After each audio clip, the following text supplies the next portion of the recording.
기도하겠습니다. 하나님, 주님은 나의 빛이시고 나의 전부 되어 주시니 감사합니다. 우리가 이 마음, 이 믿음으로 살게 해주셔서 우리 주변에 있는 어두움을 주님의 빛으로 밝혀 하나님 그 어두움을 쫓아내고 주님의 빛으로 채우는 놀라운 은혜가 이 예배 가운데, 또 우리의 찬양 가운데, 또 우리의 기도 가운데 도전이 되게 하여 주옵소서.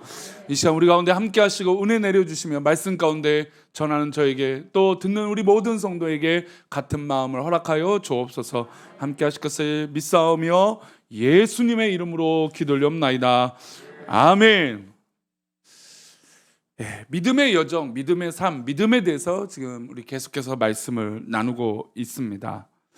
어제 임직식과 은퇴식을 은혜 가운데 잘 마쳤어요. 근데 임직이라고 하는 단어와 은퇴라고 하는 단어에 공통점이 있는데, 이 공통점은 새로운 시작이라는 겁니다. 은퇴했다고 해서 끝이 아니라 우리 교회 같은 경우는 물론 사실 이제 좀 더 큰 교회나 좀 더 뭐 인원이 많이 모이면 어쩔 수 없이 이제 조직을 위해서 자신이 하던 일들이나 어떤 역할들을 좀 물려줘야 됩니다. 하지만 저희 교회는 사실 은퇴했다고 땡! 끝! 손 나! 이럴 수 없어요.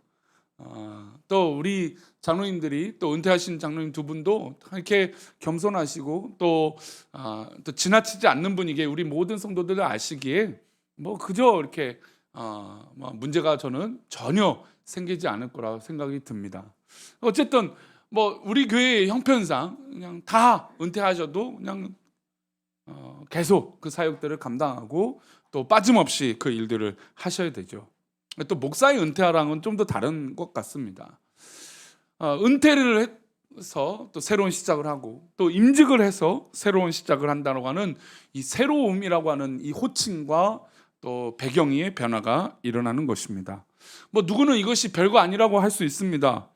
그러나 개인에게 그 일들이 해당되면 참 큰 영향을 주는 변화예요. 믿음의 삶도요, 믿음이 우리 하나님께서 우리에게 주신 선물이고 믿음을 우리에게 주셨는데, 이거를 뭐 세상 사람들이 볼 때는 별거 아니고 뭐 믿음이라고 하는 이 추상적인 단어가 뭐 어떤 영향력이 없을 거라 생각이 들지만, 믿음의 삶을, 믿음이라고 하는 이 귀한 복을 받은 우리는 굉장히 큰 의미가 있다라는 것이죠. 아멘. 믿음의 백성들에게 믿음은 그냥 단순한 문제가 아닌 것이죠. 하나님께서 우리에게 믿음의 선물을 주셨고 믿음으로 우리가 이제 살아가는 것입니다. 그래서 믿음의 삶을 시작하는 데 있어서 가장 첫 번째 관문이 무엇이라고 2주 전에 말씀을 드렸습니까? 순종이라고 말씀을 드렸어요. 믿음의 삶의 시작에 있을 때 가장 중요한 시작은 순종이에요. 제가 이 순종이라고 하는 얘기를 2주 전에 말씀을 드렸는데, 임직자들에겐 오늘 제일 많이 들은 것 같아요. 목사님 순종하겠습니다. 순종하겠습니다. 제일 많이 들어요. 나는 2주 전에 설교를 했는데, 하여튼 이 순종이라고 하는 것이 믿음이 생기면 딱 요구가 되는 거예요. 어려워도 힘들어도 아브라함이 이삭을 바치고 또 아브라함이 고향 땅을 떠나는 이 관문은 믿음이 생겼을 때 시작되는 관문이었다는 것이죠. 그 위대한 아브라함도 자신의 갈 길을 몰랐지만 하나님께서 말씀하셨기 때문에, 하나님께서 의도하셨기 때문에 믿음의 길을 순종해 보겠다라고 길을 걷는 것입니다. 그러면 믿음의 삶은 구체적으로 행동의 변화들이 일어나는 것이에요. 순종이라는 것은 단순히 관념적으로 순종하겠습니다. 우리 뭐 친구 관계나 아니면 부부 관계에서 가장 좀 쉽게 짜증내는 게 건성으로 대답하는 거 아닙니까? 영혼 없는 대답 아닌가요?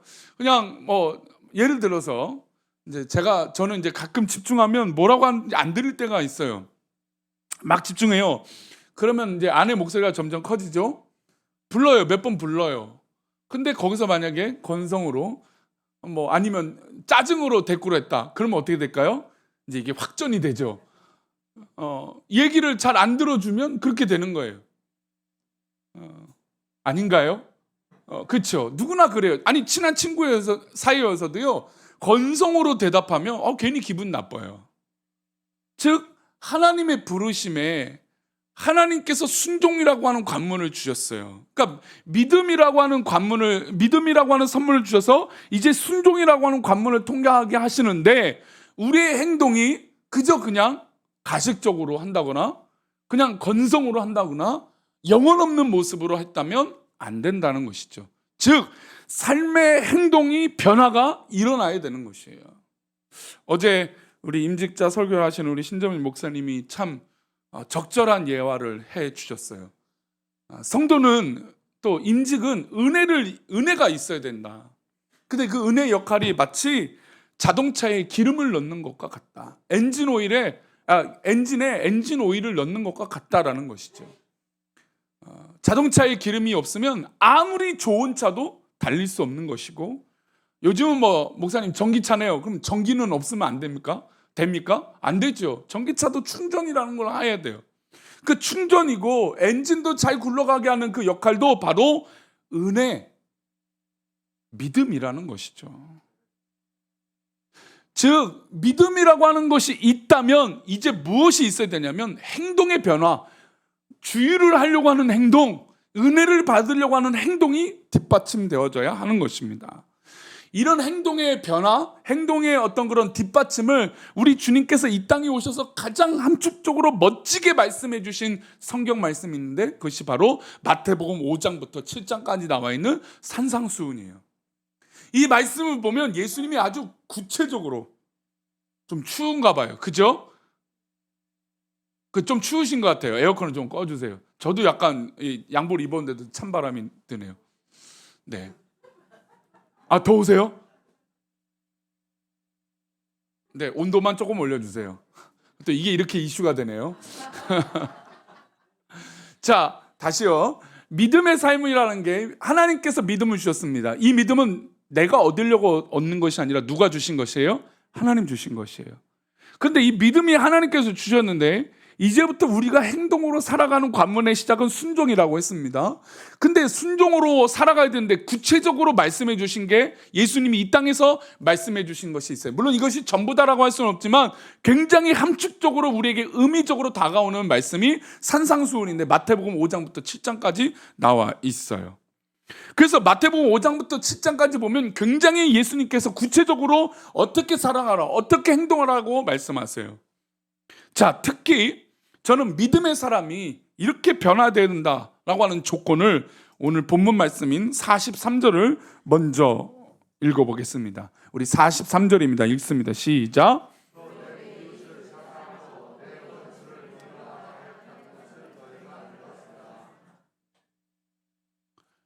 내 이웃을 사랑하고 내 원수를 미워하라 하였던 것을 우리가 익숙해요. 구약에는요 보복법이라고 해요.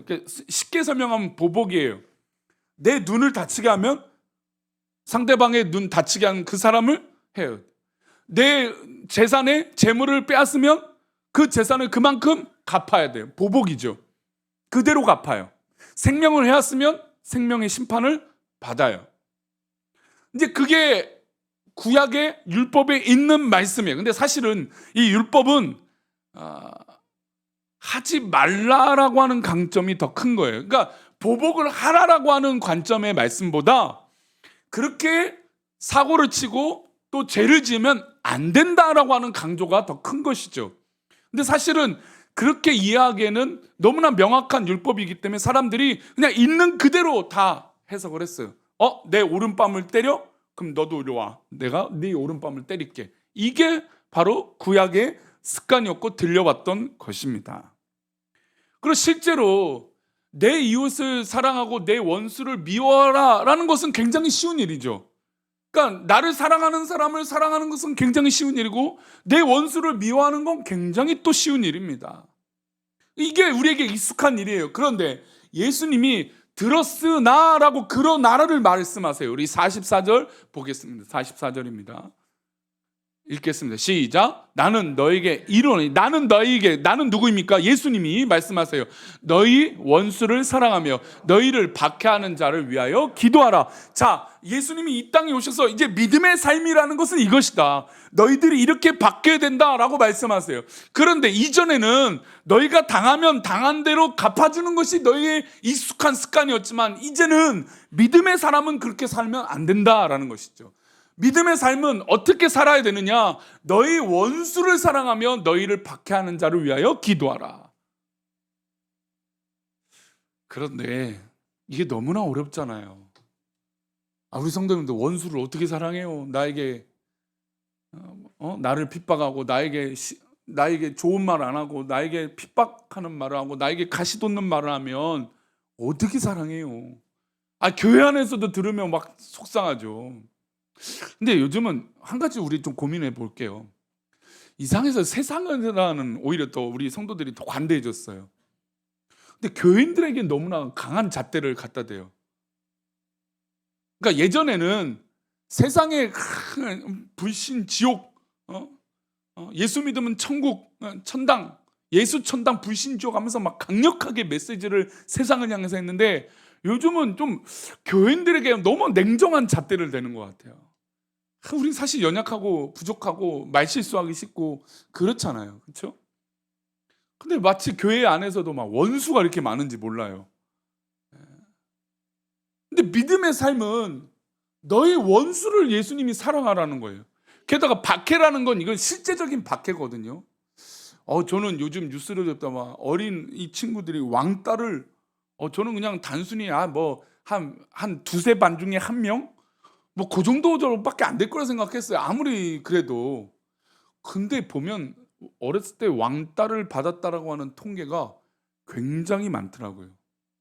물론 그런 건 있습니다. 왜냐하면 부모님이 워낙 오냐 오냐 하고 사랑으로 했기 때문에 아이들이 친구들이 안 된다, 너 미워, 너 싫어, 이게 받아들이기 어려워서 왕따라고 생각하는 경우들도 있대요. 그러니까 부모님은 늘 오냐 오냐 하니까 학교 가서 친구들이 야 너 안 돼. 근데 이게 한 명이 아니라 두세 명만 되면 이건 나는 왕따구나 이렇게 생각하기도 한대요. 근데 사실 그것을 부딪히면서 사회성을 키우고 이겨내는 게 이제 좋은 건데 그러지 못하는 경우들이 요즘 아이들일 수도 있다. 이제 그런 게도 있지만, 근데 실제로 고의적으로 아이들을 괴롭히는 경우들이 굉장히 많다라는 것이죠. 그러니까 박해는 사실 이거거든요. 고의적으로 공격하고 고의적으로 때리는 사람을 박해하는 사람이라고 얘기하는 거예요. 로마에 핍박을 받았던 초대교회 성도들은 실제로 박해를 받았잖아요. 무엇입니까? 사자굴에 던져졌죠. 검투사의 칼에 베었죠. 군인들에게 잡혀갔죠. 십자가에 달려 죽었죠. 불에 타 죽었죠. 뭐 이런 핍박을 실제로 받았어요. 그런데 그 핍박을 주는 그 사람을 사랑하라? 쉽지 않은 거죠. 사랑의 원자탄인 손양원 목사님을 우리가 너무나 잘 알잖아요. 자신의 아들들을 다 죽이고 공산당이 와갖고 그 모든 이 어려움들을 했는데 그를 사랑한다? 이게 참 그분이 목사님이기도 하고 또 그러니까 그러려니 할 수 있지만, 근데 그분은 그렇게 살인을 저지른 이 핍박한 박해한 사람을 양자로 삼잖아요. 근데 저는 아무리 생각해도 그게 쉬운 일이 아닌 것 같아요. 아니 그 양자로 삼았으니까 나중에 그 사람 얼굴 보면 아무리 내가 용서해줘도 불뚝불뚝 생각나지 않을까요? 죽은 아들들이. 저걸 어떻게 참지? 이래서 우리의 믿음이 고민이 필요한 거예요. 아니 믿음이라는 건 이제 순종의 관문을 통과해서 실제적인 삶이 변화되는 것들이 보여주는데 이게 막상 하려니까 쉬운 일이 아니잖아요. 시부모님과 갈등이 왜 있습니까? 죄송합니다. 시부모님이요, 시어머니 여기 계시겠지만 다들 왜 갈등이 있습니까? 그러니까 내가 괜히 박해받고 있고 또 시어머니 입장에서 나도 박해받고 있다고 생각이 드는 거예요. 그러니까 이게 피해를 받는다는 게 생각보다 굉장히 어려운 상처예요. 근데 예수님이 박해하는 자를 위하여 기도하라? 우리 성도님들 기도해 보신 적 있습니까? 나를 박해하는 자? 아멘. 근데요 요즘은요 내 자존심만 조금만 건드려도요 우리에겐 공격이 나가요. 왜 감히? 제가 어제 우리 장로 연합회 모임이 있어서 최근에 제가 공격받은 얘기를 한번 한 적이 있습니다. 뭐냐면 제가 요즘 운동을 좀 해야 할 필요가 있어서 요즘 운동을 아침에 좀 부지런히 합니다. 새벽 예배 마치고 운동을 좀 하고 교회 이제 조금 늦게 출근하더라도 좀 와서 교회 업무를 보고 이렇게 운동을 하고 있습니다. 참 좋은 운동을 하고 있고 막 이렇게 몸이 부딪히는 운동도 아니고 그냥 열심히 땀을 많이 흘릴 수 있는 운동이에요. 근데 한 분이 지난주 이제 새롭게 함께 운동하겠다고 오신 분인데 저는 이제 거기 가면 이제 목사님이라고 이제 다 오픈인데 어디 가나 코로나 초기에는 제가 목사라고 하는 말을 조금 주저했지만 지금은 이제 다시 이제 목사입니다. 이제 어디 가든 얘기를 합니다. 제가 어디까지 행동을 해봤냐면요. 초창기 때는 그거 아세요? 카톡을요 프로필을 2개 만들 수가 있어요. 3개, 4개. 그래서 믿지 않는 사람들을 만나면 제가 주로 쓰고 있는 우리 성도들에게 오픈되어 있는 카톡방은 저 뭐 감추고 있는 건 아니에요. 오해 생기가 목사님은 뭐 여러 가지 숨기는 게 아니고요. 오해를 받을까. 내가 코로나 초창기 때 하도 목사들이 욕을 먹었어. 그래서 운동하러 가는데 그냥 제 그 메인 사진은 저 위임식 때 사진이 저 아내랑 딱 있으니까 누가 봐도 목사거든요. 그러니까 그거를 조금 숨기기 위해서 테니스는 그냥 아무것도 운동하는 건 아무것도 안 보여주기 위해서 이렇게 빈칸으로 두고 그 사람들하고 소통을 했어요. 근데 그건 아닌 것 같아서 얼마 전부터 그냥 나는 목사입니다 얘기했습니다. 근데 지난주에 새로 오신 분이 엄청 말씀이 많으신 거예요. 그냥 뭐 저보다도 더 넉살이 좋으신 분은 처음 만났어요. 근데 이분이 운동을 하시는데 계속 말씀을 많이 하시는 거예요. 그래서 제가 있는 힘껏 한번 휘둘렀습니다. 그랬더니 끝나고 나서 저한테 뭐라고 하냐면 무슨 목사님이 이렇게 승부욕이 세냐고. 아니 목사님이 그렇게 양들을 이렇게 치유하시면서 양들을 인도하신 분이 그렇게 승부욕이 세서 어떡합니까? 웃으면서 얘기를 하는 거예요. 됐는데 너무 기분이 나빠갖고 운동이라는 건 열심히 할 수도 있고 뭐 승부도 할 수 있는 거지 그거 갖고 목사가 이러니 목사가 무슨 양떼를 그냥 막 속이 막 근데 그게 이제 운동하고 씻는 데서 막 그러니까 거기서 또 불끈할 수 없으니까 저 그렇지 않습니다. 저 그렇게 막 승부욕 부리지 않고 우리 성도들 얼마나 사랑하는 이 변명하는 것도 너무 웃긴 거예요. 참 근데 이게 데미지가 있더라고요. 주중에 그냥 그렇게 웃고 넘어가는데 수요일 할 목요일 되니까 그날 하필 우리 주영강 선교사님 같이 운동한 날인데 그분도 화가 났다는 거예요. 그러니까 이제 막 화가 더 났죠. 믿음의 사람들에게 이런 기대를 해요. 이거 믿지 않냐? 그러니까 믿지 않는 사람들은 희한하게 우리에게 막 그런 보상을 요구해요. 당신들이 믿음의 사람이라며 이렇게 해야지, 저렇게 해야지 이렇게 막 요구를 해요. 그런 말 들으면 막 화가 나지 않으세요? 속상하지 않으세요? 자기네 행동들은 엉망진창이면서 왜 우리들을 그렇게 잘 살아? 우리도 연약한 인간이고 우리도 연약한 죄인인데 똑같은 인간인데 우리는 믿음이 있지만 우리도 연약한데 그렇게 요구한단 말이에요. 그렇게 박해를 한단 말이죠. 근데 예수님은 믿음의 사람은 그들을 위해서 기도하라고 하는데 기도가 되냐 이거죠. 속상한데 사실 저도 아직 그분을 위해서 기도 안 했습니다. 오늘 이제 설교를 했으니까 예배 끝나고 기도할 거예요.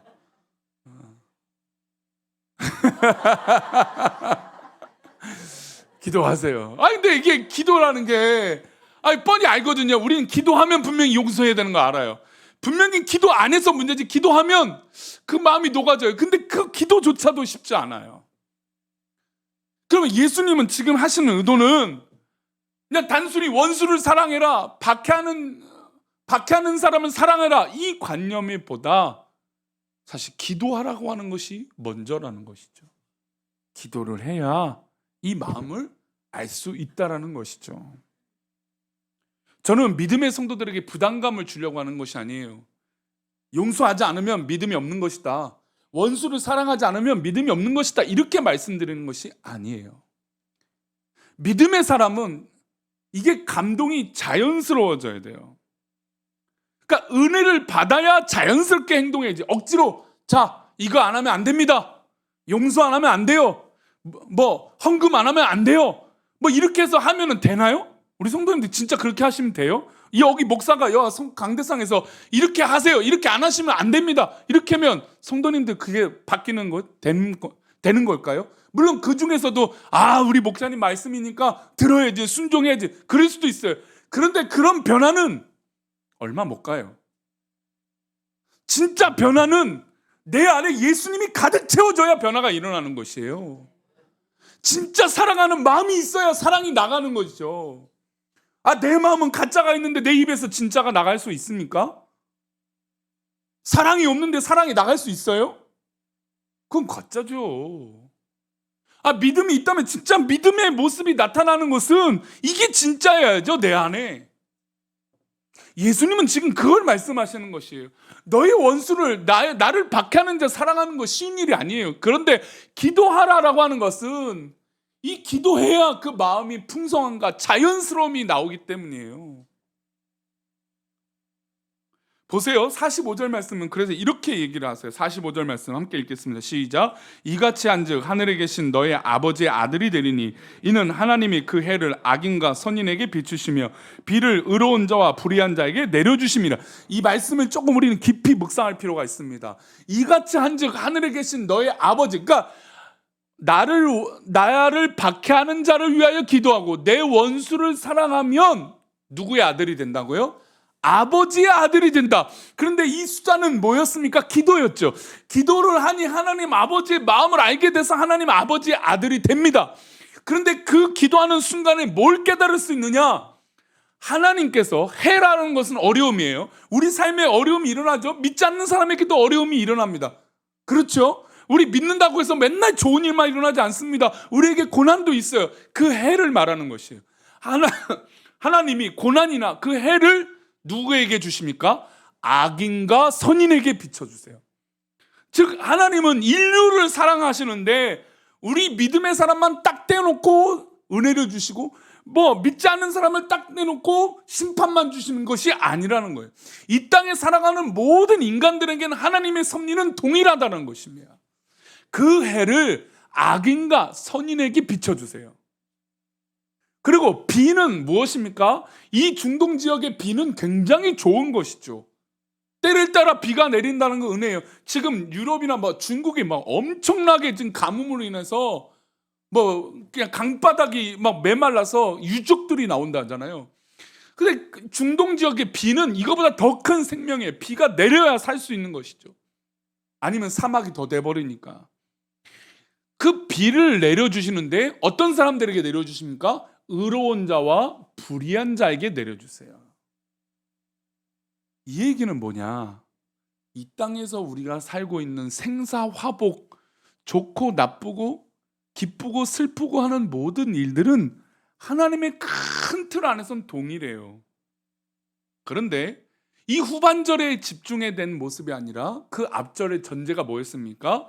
이같이 한즉 하늘에 계신 너의 아버지의 아들이 된다고 했어요. 이게 중요하죠. 아들이 되니까 때로 해를 당해도 때로는 비가 내려도 다 하나님의 뜻으로 믿고 나아갈 수 있는 것이죠. 내 원수를 사랑하고 나를 박해하는 자를 위하여 기도하는 것이 하나님의 마음을 더 알 수 있는 믿음의 모습이다라는 것입니다. 그래서 구체적으로 이렇게 예수님 말씀하세요. 46절 47절인데요. 46절입니다. 시작. 너희가 너희를 사랑하는 자를 사랑하면 무슨 상이 있으려? 세리도 이같지 않은.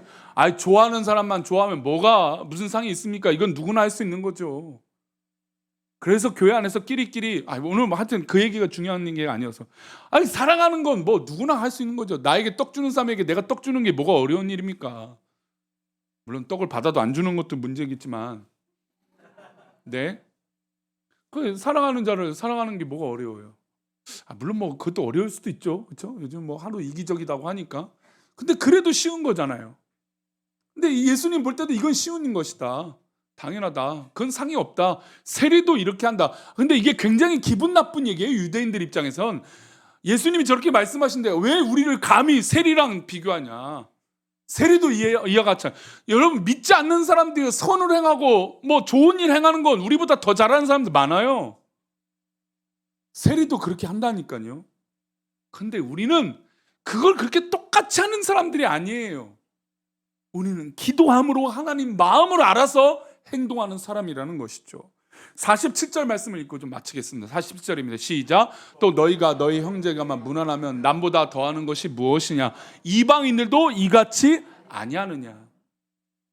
자, 예수님의 말씀은 이제 집중해서 더 보면 그렇게 해라라고 하는 것에 초점이 사실 아닌 것입니다. 무엇이 초점이냐? 바로 내 안에 진짜 믿음이 있어서 믿음으로 자연스럽게 변화되는 것이 바로 기도하는 것이다. 왜요? 믿음의 사람은 기도하게 되어 있으니까. 믿지 않는 사람은 저 기도 못합니다. 자기가 미워하는 사람을 사랑해도 기도하고 하는 것과 그냥 하는 것은 다른 것이에요. 나를 사랑하는 자를 사랑하고 나를 미워하는 자도 사랑하는 것은 그냥 하는 것, 뭐 누구도 할 수 있을 수도 있고 못할 수도 있습니다. 그러나 이것을 기도하고 하느냐 안 하느냐는 너무나 큰 차이라는 것이죠.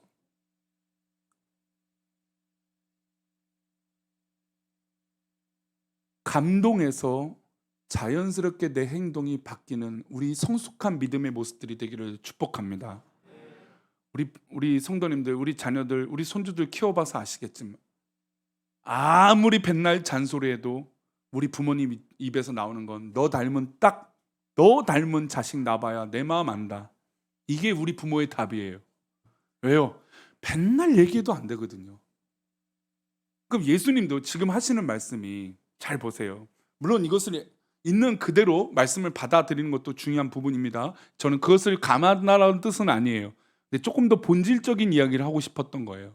믿음은 진짜 변화된 믿음이 있어야 이렇게 될 수 있는 것이에요. 그렇지 않고서 우리는 다 아직 믿음이 부족한 것이죠. 저는 우리 교회가 진짜 하나님의 감동으로 믿음으로 변화되어서 그것이 자연스럽게 흘러가는 믿음의 그릇들이 많아지는 교회가 되기를 축복합니다. 억지로 해봤자 탈나요. 그러니 내 안에 기도함으로 하나님 마음이 가득 채워져서 그래, 내가 사랑하는 거, 나를 박해하는 자, 내 원수를 사랑하는 것이 이것이구나 하고 내 마음의 풍성함이 기도함으로, 믿음으로 있기를 축원합니다. 우리 나를 지으신 주님, 우리 함께 찬양하시고 기도함으로 축도하고 예배를 마치겠습니다.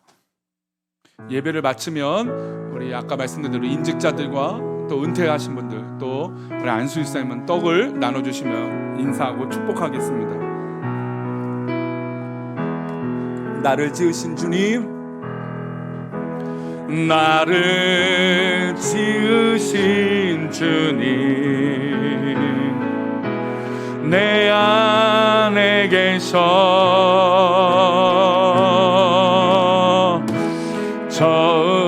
처음부터 내 삶은 그의 손에 있었죠. 우리 다시요. 나를 지으신 주님, 나를 지으신 주님, 내 안에 계셔. 아멘. 처음부터 내 삶은 그의 손에. 아멘. 우리는 주님의 손에 있는 사람들이에요. 내 이름 아시죠? 내 이름 아시죠? 내 모든 생각도 아멘. 내 흐르는 눈물 그가 다. 우리 가슴에 손을 얹어볼까요? 하나님 내 이름 아시죠? 내 우리 하나님 다 알고 계십니다. 하나님 내 모든 생각도 알고 계십니까? 아멘 아멘. 새 아바라 부를 때, 아바라 부를 때 그가 들으시죠? 아멘. 여러분 믿으십니까? 우리의 생각과 우리의 마음과 우리 모든 것을 우리 하나님 알고 계세요. 억울한 것도 알고요, 내가 받는 것도 우리 하나님 알고 계세요. 그러니 이 시간 우리가 그것을 믿음으로 기도하며 믿음으로 그것을 판단해 봅시다. 억울하고 속상한 일이 있을 때 믿음으로 그것들을 한번 판단해 봅시다. 그러면 하나님께서 정말 크신 위로를 우리 성도들에게 허락해 주실 줄 믿습니다. 이 시간 우리 다 같이 하나님께 기도할 때, 하나님 내 마음을 위로하여 주옵소서. 내 생각을 위로하여 주시고 내 환경을 위로하여 달라고, 하나님 내 마음을 축복해 달라고, 내 생각을 축복해 달라고 이 시간 다 같이 기도하겠습니다. 다 같이 기도합니다. 하나님 아버지, 우리가 주님의 이름으로 주님의 영광 가운데 살아가며 그의 이름으로 나아가게 부족함이 없도록 아버지 하나님 인도하여 주시옵소서.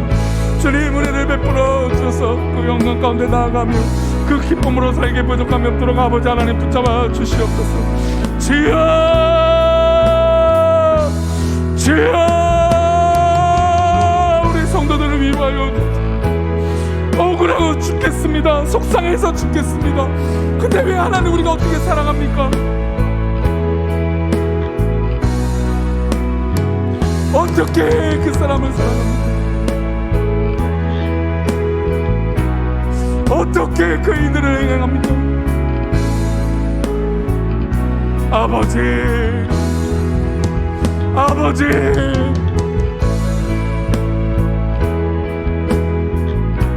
아버지, 하나님 우리를 위로하시고 인도하여 주옵소서. 하나님께서 함께하여 주시므로 은혜와 그 기쁨을 넘치게 하여 주시옵소서. 아멘. 믿습니다. 아멘.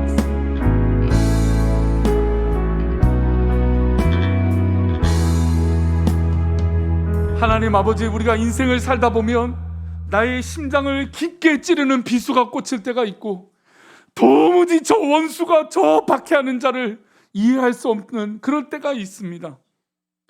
그러나 하나님 믿음의 사람이라면, 또한 믿음이 있다면 우리가 그 순간에 나도 연약한 죄인이고 나도 불쌍한 죄인이지만 그럼에도 나를 사랑하시고 내 이름 아시고 내 모든 상황 아시는 우리 하나님 아버지 앞에 엎드려 기도하는 믿음의 백성들 되게 하여 주옵소서. 하나님 우리 성도들을 위로하여 주옵소서. 우리 성도들을 하나님 축복하여 주옵소서. 하나님 우리 성도들을 믿음의 복을 더하여 주시옵소서. 그래서 우리가 살아가는 것이 우리 인생이 그냥 일어나는 것이 아니라 하나님의 축복과 하나님의 위로와 하나님의 사랑을 마음껏 누릴 수 있도록 복을 내려 주시옵소서. 우리 성도들이 믿음의 삶이 무엇인지, 우리 교회가 믿음의 삶이 무엇인지 이 땅 가운데, 이 세상 가운데 밝히 드러내는 믿음의 모습이 있게 하여 주시옵소서. 우리 모든 성도들이 그렇게 믿음의 풍성함과 하나님의 크신 위로를 받기 원하옵고 거룩하신 예수 그리스도 이름으로 기도 올려옵나이다. 아멘. 이제는 우리 주 예수 그리스도의 은혜와 아버지 하나님의 크신 사랑과 성령님의 감화 감동 위로 교통하심이 오늘 말씀을 듣고 우리가 때로는 원수와를 대하고 또 때로는 우리를 박해하는 원수가 있을지라도 나를 사랑하시고 나의 아버지가 되어주신 우리 하나님 앞에 기도하며 오히려 그 모든 것을 넉넉히 이기는 믿음의 삶을 살고자 하는 모든 믿음의 백성들 머리 위에, 우리 귀한 성도들 그 고백 위에, 가정과 자녀들과 사업도와 직장과 우리 후손들 위에, 우리 성도들이 고민하고 있는 모든 기도의 제목 위에 이제로부터 영원까지 함께 계시기를 간절히 축원합나이다. 아멘.